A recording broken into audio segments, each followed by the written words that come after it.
이 믿음 더욱 굳세라. 에베소서 세 번째 시간 신령한 복을 받은 자답게, 신령한 복을 받은 자답게 라는 제목으로 하나님 말씀 나누겠습니다. 오늘 말씀은 여러분 읽은 것처럼 바울의 서신 중 에베소서입니다. 에베소서는 바울의 사역 후반기에 쓴 책입니다. 초기 서신으로는 고린도전서, 로마서, 갈라디아서 이런 책들이 바울 사역의 초반기에 쓴 책들입니다. 후반기에 쓴 책들은 데살로니가 전후서, 디모데후 전후서, 그리고 오늘 함께 읽은 에베소서 이런 책들입니다.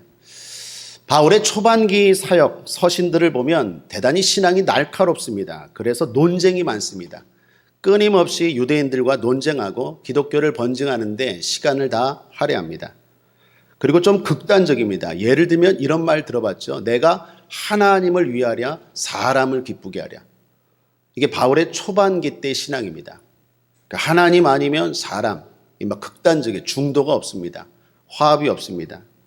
신앙도 철저한 종말론적인 자세를 보입니다. 그래서 처녀인 성도들에게는 결혼하지 말라, 주님의 재림을 준비하고 시집가지 말라, 이렇게 바울이 권면하기도 합니다.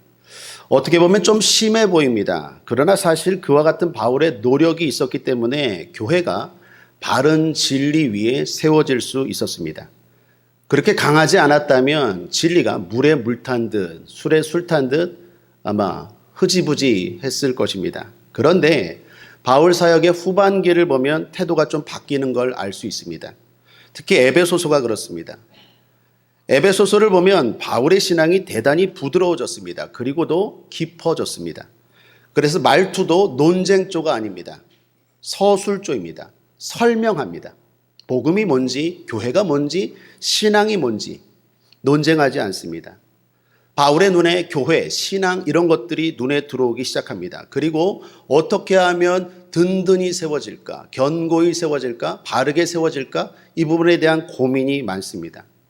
결혼관도 바뀌었습니다. 초기에는 시집가지 말라, 장가가지 말라 이랬는데 에베소서 뒷부분에 보면 예수 그리스도와 교회의 관계를 부부로 표현하죠. 부부로 묘사하잖아요. 남편과 아내로 교회와 그리스도의 관계를 비유로 설명합니다. 결혼에 대한 시각도 대단히 긍정적으로 바뀌었습니다.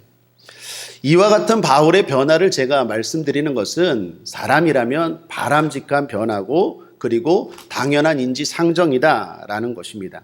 하나님께서 바울의 젊은 시절에는 진리를 세우는 일에 사용하셨다면 바울의 후반기 노년에는 진리를 채우는 일에 하나님이 사용하신다라는 것입니다. 주님이 사용하시는 방법이 달랐던 것이지 변질이 아니다라는 것입니다. 그러므로 우리는 그때마다 하나님 앞에 쓰임받아야 될 줄 믿습니다. 제 주변에도 보면 젊었을 때는 하나님 앞에 강하게 쓰임받고 나중에는 성숙하게 쓰임받는 분들을 대부분 보게 됩니다. 그게 하나의 패턴인 것 같습니다. 영국의 정치인이었던 윈스턴 처칠이 이런 말을 했습니다. 젊어서 진보주의자가 되지 않으면 심장이 없는 것이고 나이 들어서 보수주의자가 되지 않으면 머리가 없는 것이다. 그러니까 젊어서 진보주의적으로 신앙생활 안 하면 정치 안 하면 심장이 없는 것이고 나이 들어서 너무 그렇게 하면 머리가 없는 것이다 라는 말처럼 정치만이 아니라 신앙도 교회도 그런 것 같습니다. 얼마 전에 우리 조영규 목사님 돌아가셨습니다. 소천하셨습니다. 조영규 목사님이나 최성규 목사님이나 그때 교회를 섬겼던 분들 대단히 전투적이었습니다. 먹으면 먹고 안 먹으면 금식. 대단히 극단적이고 철저하고 대단히 열심이었습니다. 신앙이 대단히 진보적이었습니다. 그때 당시 성도님들 고생 많이 했습니다. 그런 열심과 순수한 열정이 있었기 때문에 복음적인 교회가 세워졌다라는 것입니다. 그런데 지금 후임들은 어떻습니까? 이영훈 목사님이나 최영호 목사님 어떻습니까? 좀 부드럽죠. 그리고 깊죠. 풍성하죠. 채워야죠 이제.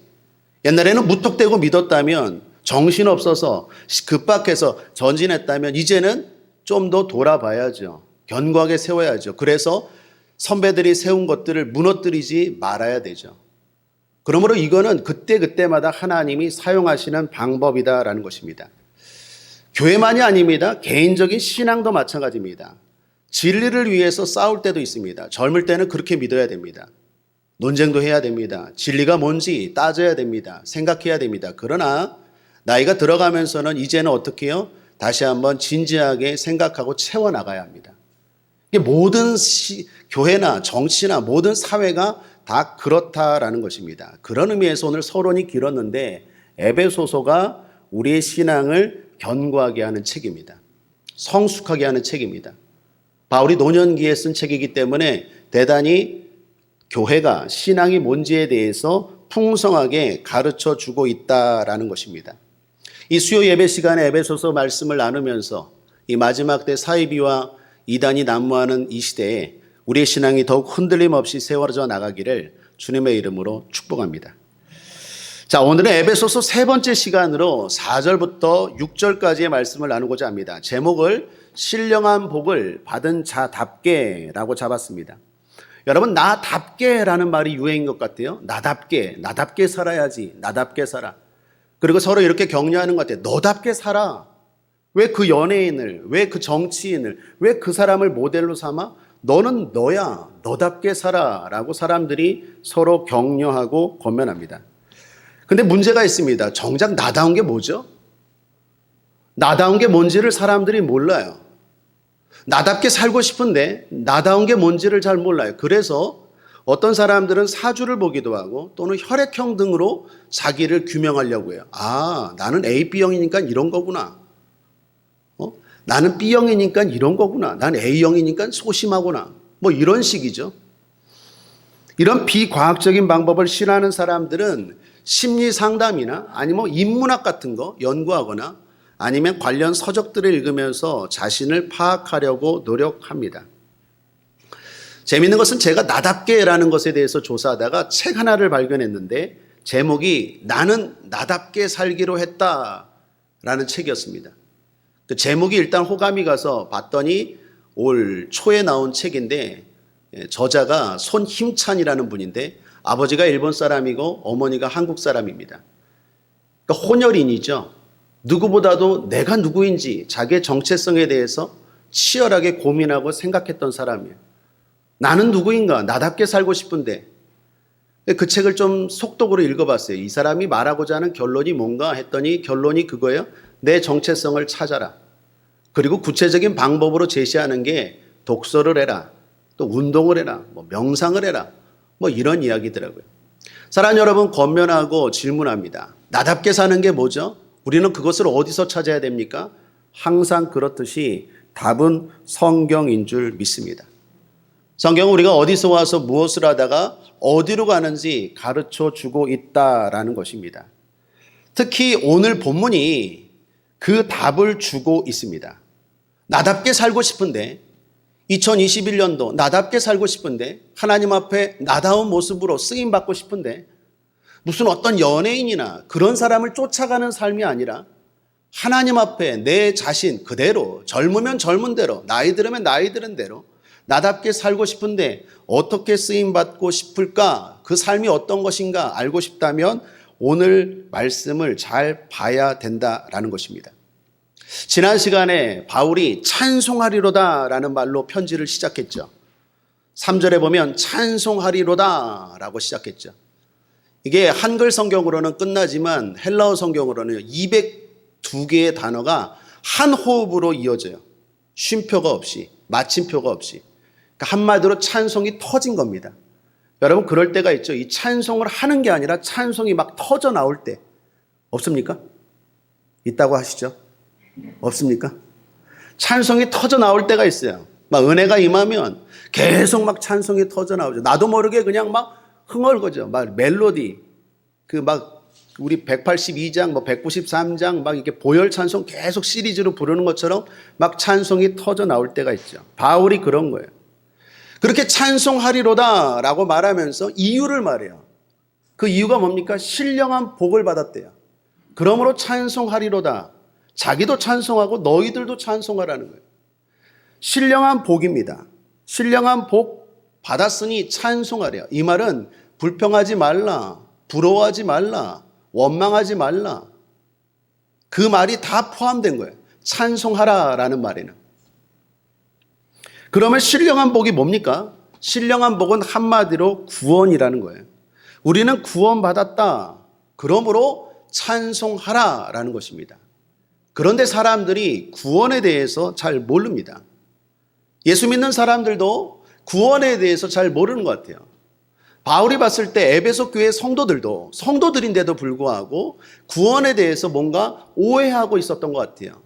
이해는 갑니다. 정신없이 교회를 세우고 정신없이 달려오다 보니까 하나하나 깊은 의미를 모를 수 있겠죠. 그래서 바울이 에베소서를 쓴 겁니다. 너희들 구원이 뭔지를 아느냐라고 하는데 당시 사람이나 지금 사람들 가운데도 그런 분들이 있는 것 같은데 구원을 천국 가는 열차 티켓으로만 생각하는 사람들이 있었던 것 같아요. 그러니 구원받은 자답게 신령한 복을 받은 자답게 살지 못한다라는 거죠. 구원은 저 천국 가는 것만을 의미하지 않습니다. 오늘 바울이 찬송하리로다 신령한 복을 받은 자들아 그답게 살라라고 말하면서 구원이 뭔지를 설명하기 시작합니다. 자, 오늘 말씀 가지고 크게 두 가지 나누죠. 구원이 뭡니까? 신령한 복이 뭡니까? 첫 번째로 아들이 되는 관계의 복이라는 거예요. 찬송하리로다 신령한 복을 받은 자들아 그러면서 바울은 곧이라는 말과 함께 구체적으로 설명합니다. 4절에서 6절 다시 한번 함께 읽겠습니다. 시작.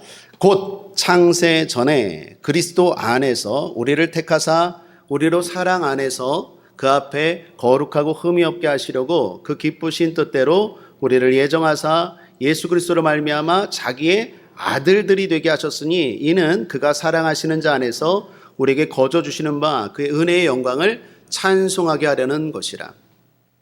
신령한 복이 뭡니까? 구원받았다라는 게 뭡니까? 하나님의 아들이 되게 하셨다라는 것입니다. 이 말은 무슨 말이죠? 항상 하나님이 함께 하겠다라는 거예요. 여러분, 하나님은 우리에게 1년 내내 푸른 하늘을 약속하진 않으십니다. 예수 믿는다고 늘 하늘이 푸르르진 않아요. 그런데 1년 내내 함께 하시겠다고 약속하십니다. 여러분이 어디에 가든지 무엇을 하든지 하나님이 함께 하신다라는 것입니다. 그것이 가장 큰 축복입니다. 저의 스승인 최성규 목사님은 10살 때 아버지를 여의었습니다. 그리고 40살 넘어서 예수 그리스도를 영접했어요. 예수 그리스도 영접하고 나서 제일 좋았던 게 아버지가 생겼다라는 거래요. 아버지가. 나도 아버지라고 부를 수 있는 분이 생겼다. 아버지가 생겼다. 여러분, 그것은 개인적인 고백만이 아니라 성경적인 신앙이에요. 우리가 예수 그리스도를 믿으면 저 멀리 어딘가에 천국을 가는 것뿐만이 아니라 제일 중요한 건 아들이 되는 거예요. 아버지가 되는 거예요. 하나님이 우리의 아버지가 된다라는 것입니다. 그 하나님이 저와 여러분과 늘 함께하고 있는 줄 믿습니다. 저도 마찬가지입니다. 개인적으로 순간순간 놀랄 때가 많습니다. 어쩔 때는 운전할 때 하나님이 영진아 라고 말할 때가 있어요. 어쩔 때는요, 설교 준비할 때도 영진아 하고 영감을 줄 때가 있어요. 걸어갈 때, 운동할 때, 심지어 화장실에 있을 때도 말씀하실 때가 있습니다. 지난 토요일에는요, 잠을 자려고 하는데 잠이 안 와요. 영신아, 기도해라, 구해라. 조용기 목사님 돌아가신 날, 구해라. 엘리사가 엘리야의 영감을 갑절로 구한 것처럼 조 목사님이 받았던 영감과 능력을 구하라. 그런 마음을 저한테 주시더라고요. 여러분이 믿거나 말거나. 그래서 구했어요. 2시간, 3시간 기도했나? 그날 주일날 정신을 못 차리겠어요. 잠을 못 자갖고. 기도를 시키는 거예요, 계속. 집사람은 옆에서 쿨쿨 자는데 3시간을 기도했어요. 잠이 안 오는 거예요. 잠을 안 재우는 거예요. 그거 어쩌겠어요. 계속 내일 주일인데도 구해라, 구해라, 구하라고 하는 거예요. 구해야 주지. 그래서 계속 구했어요. 주여, 조용기 목사님 이제 가셨는데 그거 저한테 주시옵소서. 엘리야의 겉옷을 주시옵소서. 영감을 주시옵소서. 하여튼 뭐라도 주시옵소서. 구했어요, 진짜로. 계속 구했어요. 여러분은 그런 경험 없습니까? 내가 예수를 믿는다는 것은 그냥 머리로 믿는 게 아니에요. 우리가 믿는 하나님은 리빙 갓, 살아계신 하나님이에요. 살아계신 하나님이 순간순간 말씀하세요. 순간순간 위로하세요. 때로는 기도하게 하시고, 때로는 위로하시고, 때로는 책망도 하세요. 예수를 믿는다는 것, 구원을 받는다는 것은 하나님이 늘 이렇게 함께 하신다는 것입니다. 그러므로 사랑하는 여러분, 이건 무슨 말입니까? 어떻게 살아야 됩니까? 담대하게 사십시오. 하나님이 함께 하는데 뭐가 두렵겠습니까? 마가복음 16장 17절에 믿는 자들에게 이런 표적이 따르리니 너희가 내 이름으로 귀신을 쫓아내며 새 방언을 말하며 무슨 독을 마실지라도 해를 받지 아니하며 병든 자에게 손즉 나으리라. 믿습니까? 여러분 믿는 자시잖아요. 하나님의 자녀잖아요. 근데 뭐가 그렇게 두렵죠? 코로나 뭐가 두렵죠? 걸리면 걸리는 거죠. 죽으면 천국이죠. 뭐가 그렇게 두렵습니까? 재난지원금 안 나오면 또 어때요? 뭐가 그렇게 두려우세요? 뭐가 그렇게 염려입니까? 하나님이 함께 하십니다. 하나님이 동행하십니다. 나답게 산다는 것, 신령한 복을 받은 자답게 산다는 것은 담대하게 사는 거야. 환난을 당하나 담대하라. 내가 세상을 이겼노라. 주님이 이기셨는데, 우리 아버지가 이기셨는데, 그분이 우리와 함께 하는데 뭐가 두렵습니까? 여호와는 나의 목자시니 내가 부족함이 없대요. 4절에 뭐라고 말합니까? 사망의 음침한 골짜기를 다닐지라도 해를 두려워하지 않을 것은 주께서 나와 함께 하십니다. 살다 보면 해를 당할 만큼, 죽을 만큼 어려울 때 있어요. 있죠. 근데 하나님도 함께 하신다니까. 뭐가 두렵습니까? 뭐가 그렇게 염려입니까? 나답게 산다라는 것, 구원받은 성도답게 산다라는 것은 담대하게 사는 거예요. 하나님이 우리의 아버지가 되고 우리가 아들이 된다는 것입니다. 또 하나는 유산입니다. 유업. 아들에게는 뭐가 있습니까? 유업이 있죠. 그래서 갈라디아서 4장 7절 함께 읽겠습니다. 시작.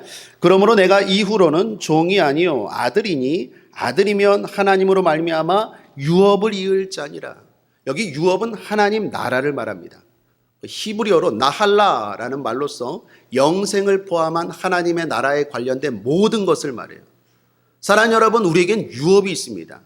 이 말은 무슨 말입니까? 소망을 가지고 살라는 거예요.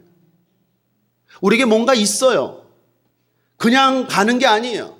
그냥 여기서 사는 삶이 그냥 하루살이처럼 지나가는 게 아니라 여기에 삶이 하늘에서 뭔가 준비되어 있고 예비되어 있는 게 있다라는 것입니다. 그래서 바울은 고린도전서에서 부활, 유업을 말하면서 이렇게 권면하죠. 고린도전서 15장 58절에 그러므로 내 사랑하는 형제들아 견고하며 흔들리지 말며 항상 주의 일에 더욱 힘쓰는 자들이 되라. 이는 너희 수고가 주 안에서 헛되지 않은 줄을 알미니라. 할렐루야. 오늘 우리의 예배가 헛되지 않은 줄 믿습니다. 오늘 우리의 기도가, 오늘 우리의 전도가, 오늘 우리의 봉사가 헛되지 않은 줄 믿습니다. 성도님들의 장례 때마다 여러분들 따라와 보셔서 아시겠지만 항상 제가 하는 마지막 인사는 동일합니다. 집사님, 장로님, 권사님, 천국에서 뵙겠습니다. 이번 조용기 목사님 조문 때도 영정사진 바라보면서 속으로 그렇게 인사했어요. 조용기 목사님, 천국에서 뵙겠습니다. 사랑하는 여러분, 죽으면 끝이 아니에요. 자면 다시 아침이 오는 것처럼, 겨울이 지나가면 봄이 오는 것처럼 끝이 아닙니다. 새로운 시작이. 그래서 기독교인들은 죽음을 소천이라고 하죠. 불을 쏘 하늘천입니다. 하늘에서 불렀다라는 거예요. 뭐 임종 이런 말 쓰는 거 아니에요? 또는 연결 이런 말 쓰는 거 아니에요? 연결은 영원한 이별이라는 뜻이에요.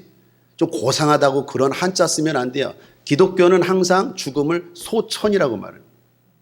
끝이 아니에요. 하나님이 부르셨어요. 하늘이 기다리고 있어요. 천국이 기다리고 있습니다. 그러므로 사랑하는 여러분, 나답게 산다라는 것은 소망을 가지고 열심히 사는 거예요.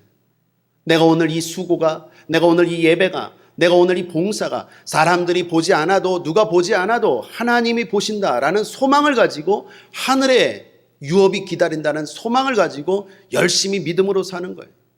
때로는 세상이 우리를 핍박해요. 때로는 세상이 우리를 조롱합니다. 그럼에도 불구하고 좌로나 우로나 치우치지 않고 열심히 사는 건 하늘의 소망이 있기 때문입니다.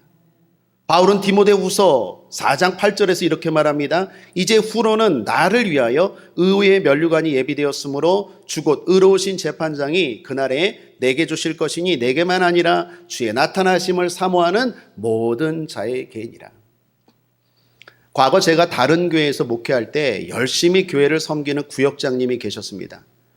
근데 이분이 대단히 가난하셨습니다. 그냥 가난한 게 아니라 진짜 제가 본 사람들 중에서 제일 가난했어요. 많이 부족하셨습니다. 지금 도화동, 인천 도화동에 사셨는데 지금 도화동 많이 좋아졌죠. 재개발되어서 아파트 번듯하게 다 들어서고, 그 아파트 들어서기 전에 철거촌이었을 때 거기에서 두 자녀와 함께 사셨어요. 남편은 그냥 버리고 나가고 다 쓰러져가는 집입니다. 들어가면은 도대체 어디에 앉아야 될지, 발을 어디에 디뎌야 될지도 모를 정도로 진짜 판잣집이에요. 진짜로 이런 집이 지금도 있을까 할 정도로 그렇게 가난한 분인데, 그분이 열심히 신앙생활을 해요. 구역장까지 하시는 거예요. 그분 집에 대신방이어서 신방을 가면요, 제가 눈물 나는 게 꼭 헌금을 드리고, 그리고 흔히 말하는 목사님 필요할 때 쓰세요 하는 선물을 주는 거예요. 10,000원을 주든 20,000원을 주든 꼭 헌금 외에 또 하나의 봉투를 놔둬요. 제가 그거를 못 받겠더라고요. 그래서 제가 못 받으려고 이건 됐습니다, 하나님께만 드리고 이건 됐습니다 하면 엄청 화를 내시더라고요. 내가 복 받으려고 그러는데 목사님이 막는다고. 내가 뭐 막았나? 난 주면 좋지. 내가 복 받으려고 그러는데 나를 막는다고. 그래서 제가 그거 받았어요. 받고 제가 거기다가 50,000원을 더 넣어서 줬어요. 안 받으려고 그러더라고요. 제가 더 큰 목소리로 외쳤어요. 내가 복 받으려고 그러는데 막는다고. 주는 자가 받는 자보다 복이 있죠. 그러면서 서로 울던 구역장님이에요. 진짜 가난해요. 그런데도 불구하고 항상 신방하면 따라 나와요. 누구 집에 신방이 있어요, 누가 장례 났어요, 그러면 항상 제일 먼저 따라 나와요. 한 번은 신방하다가 점심시간이 돼서 점심 먹으면서 물어봤어요. 집사님 안 힘드세요? 그랬더니 힘들대요.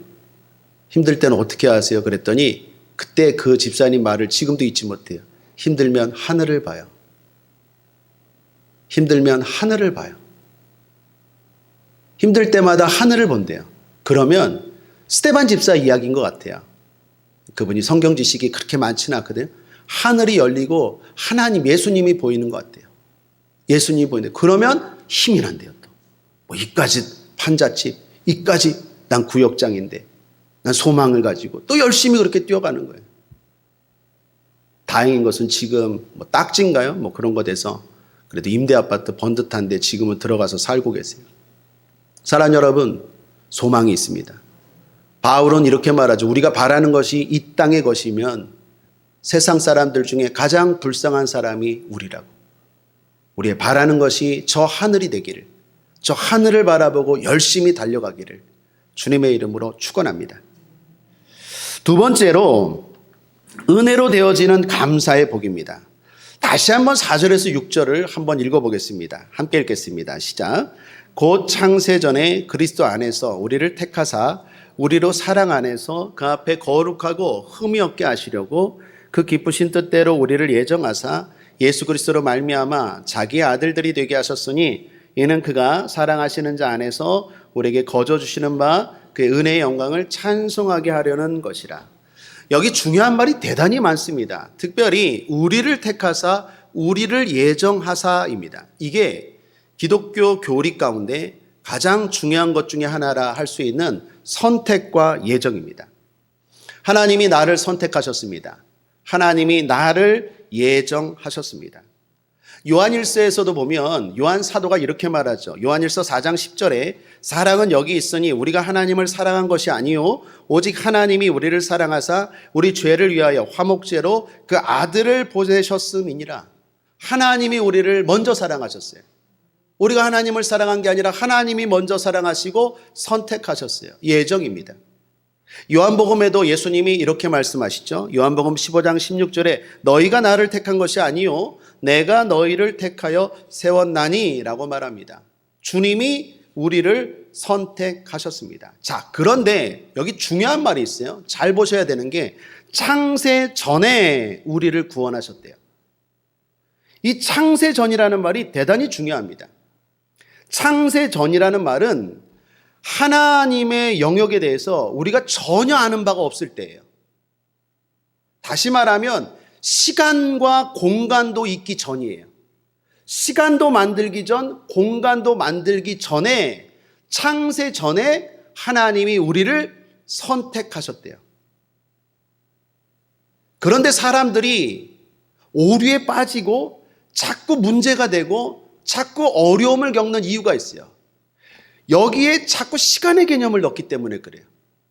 창세 전이라고 하면 창세 시간을 넣어서 자꾸 창세 전에 하나님이 날 선택하셨으니까 어떻게 해요? 나는 아무렇게나 살아도 된다. 이 운명론에 빠지는 거예요. 여러분 잘 들으십시오. 우리가 이게 무슨 칼빈주의니 오순절 주의니 이 얘기하는 게 아니에요. 지금 성경 이야기예요.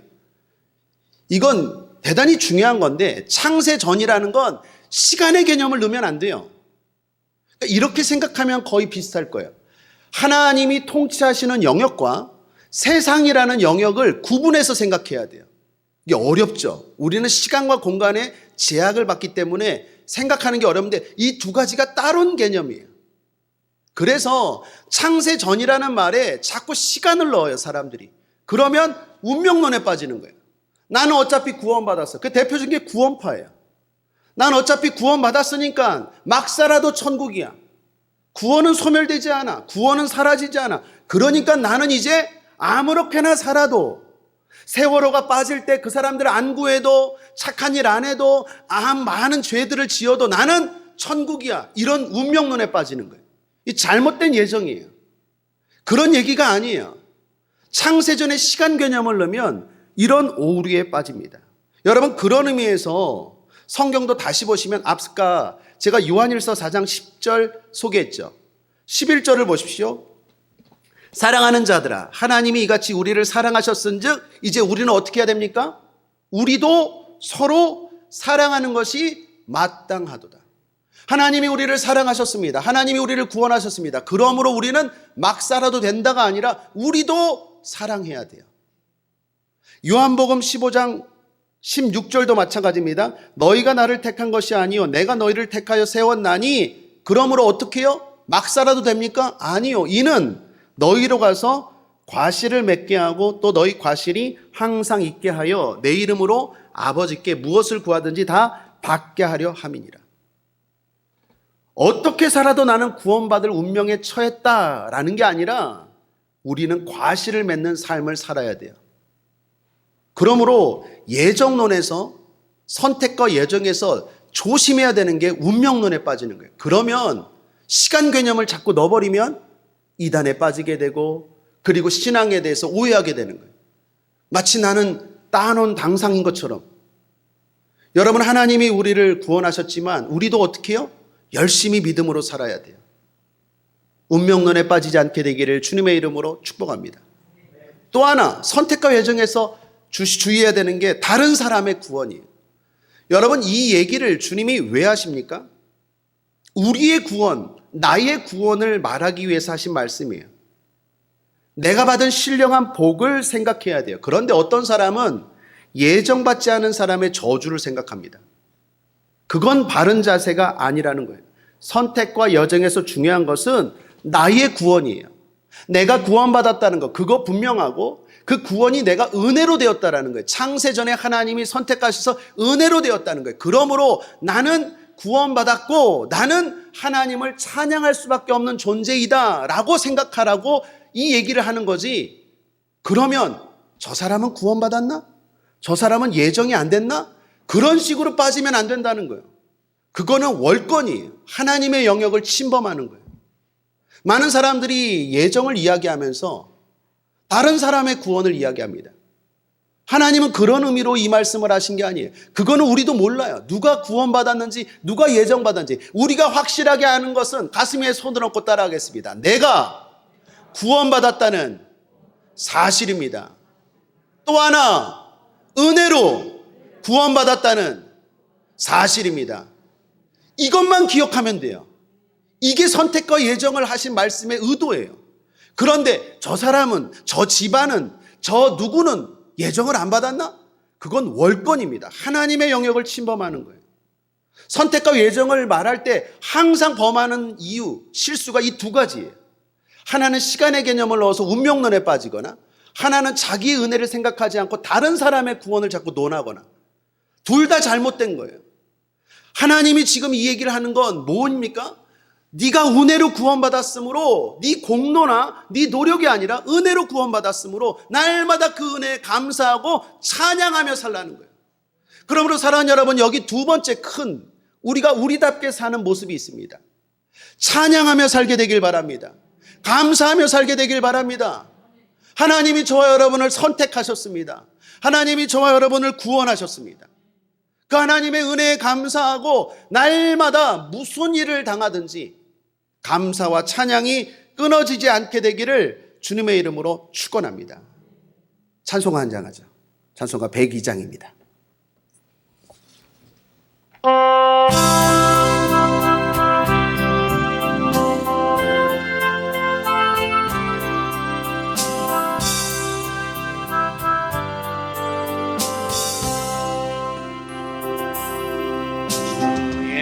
예수보다 더 귀한 것은 없네. 이 세상 부귀와 바꿀 수 없네. 영주를 내듯이 보라같이 그 놀라운 사랑 잊지 못해. 세상 즐거움 다 버리고 세상 사랑 다 버렸네. 주 예수라고 이란 것은 없네. 예수밖에는 없네. 예수보다 더 귀한 것은 없네. 이 세상 명예와 바꿀 수 없네. 이성의 즐기로 세상 일도 주 사랑하는 마음 내지 세상 즐거움 다 버리고 세상 사랑 다 버렸네. 주 예수라고 이란 것은 없네. 예수밖에는 없네. 예수보다 더 귀한 것은 없네. 이 세상 행복과 바꿀 수 없네. 유혹과 핍박이 울려와도 주 섬기는 내 맘 변치 못해. 세상 즐거움 다 버리고 세상 사랑 다 버렸네. 주 예수라고 이란 것은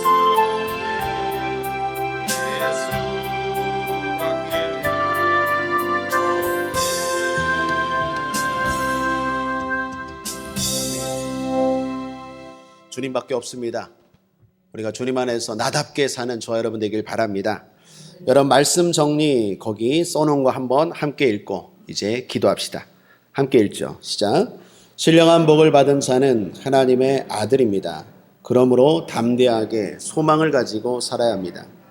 신령한 복은 은혜로 주어진 복입니다. 그러므로 최선을 다하며 살되 감사하며 살아야 합니다. 오늘도 신령한 복을 받은 자답게 삽시다. 여러분답게 사십시오. 담대하게 사십시오. 소망을 가지고 사십시오. 감사하며 사십시오. 기도하겠습니다. 좋으신 하나님 아버지 감사합니다. 사람들이 나답게 살려고 노력합니다. 그런데 정작 내가 누구인지를 모릅니다. 하나님 아버지, 우리가 누구인지를 분명하게 가르쳐주는 책은 성경인 줄 믿습니다. 나는 하나님의 아들입니다. 그러므로 담대하게 살아갑니다. 믿는 자답게 살아갑니다. 어디를 가거나 빛과 소금의 사명을 감당하며 하나님의 아들답게 담대하게 믿음을 가지고 살아갑니다. 우리에게는 천국이 기다리고 있습니다. 소망을 가지고 살아갑니다. 유업이 기다리고 있습니다. 열심히 수고하고 헛되지 않음을 믿고 살아갑니다. 뿐만 아니라 하나님이 우리와 함께 하십니다. 은혜로 이 모든 것들이 주어졌습니다. 그러므로 교만하지 않고 날마다 겸손하게 감사하며 살아갑니다. 할렐루야. 하나님 아버지, 우리 국제하모니의 모든 성도들이 이러한 신령한 복을 받은 자답게, 구원받은 자답게 살게 하여 주옵소서. 감사드리며 예수님의 이름으로 축복하고 기도했습니다. 아멘.